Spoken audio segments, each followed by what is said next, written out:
देवेंद्र फडणवीसांनी दिलेल्या शब्दाची किंमत केली नाही असं प्रत्युत्तर उद्धव ठाकरे यांनी देवेंद्र फडणवीसांना दिलंय। झी 24 तासच्या टू द पॉइंट मुलाखतीमध्ये उद्धव ठाकरेंनी फडणवीसांना हे उत्तर दिलंय।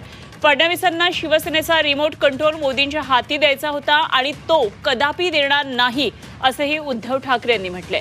दरम्यान उद्धव ठाकरेंनी संवादाची लाईन कापली असा आरोप देवेंद्र फडणवीस यांनी काल टू द पॉइंट या मुलाखतीमध्ये केलेला होता आणि याला उद्धव ठाकरे यांनी आज उत्तर दिलंय।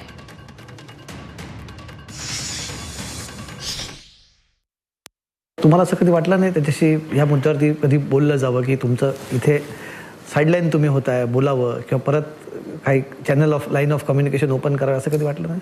त्यांनी लाईन कापली ना, माझी लाईन सुरू होती त्यांनी कापली। त्यांनी माझ्याकरता मातोश्रीचे दरवाजे बंद केले, त्यांनी माझा फोन देखील घेतला नाही। 5 वर्ष आम्ही सोबत राहिलो, माझी माफक अपेक्षा होती। नका येऊ राजकारणात काय तुम्हाला पद पाहिजे तुम्ही गेलात एवढीच अपेक्षा होती की फोन उचलून मला हे सांगता आलं असतं की नाही देवेंद्र मला तुमच्यासोबत येता येणार नाही, मला यांच्यासोबत जायचं आहे। पण 5 वर्ष ज्या व्यक्तींनी अर्ध्या रात्री तुमचा फोन घेतला, तुम्ही जे म्हटलं ते झेललं, कधी खाली पडू दिलं नाही, तुम्ही जे सांगितलं ते केलं, त्या व्यक्तीचा फोनही तुम्ही घेणार नाही। बरं व्यक्ती कोण आहे तर महाराष्ट्राचा मुख्यमंत्री आहे, त्याचा फोनही तुम्ही घेणार नाही। मला असं वाटतं कम्युनिकेशन त्यांनी बंद केलं। भविष्यात काय तुम्हाला म्हणजे आपण काय प्रेडिक्ट करू शकतो पण असे काही चान्सेस भविष्यात एकत्र येण्याचे किंवा पुढे मागे कधी 2019 नंतर एक प्रिन्सिपल तर राजकारणात मला लक्षात आलं की नेव्हर से नेव्हर। पण आत्ता तरी या इलेक्शन नंतर अशी कुठलीही पॉसिबिलिटी मला दिसत नाही।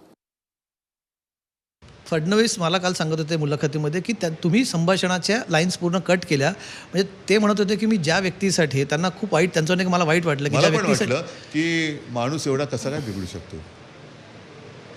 ते म्हणे की ज्यांचे फोन मी मध्यरात्री घेत होतो किंवा ज्यांचा शब्द मी कधी खाली पडू दिला नाही, मध्यरात्रीच्या संभाषणाची सवयच नाही माझी।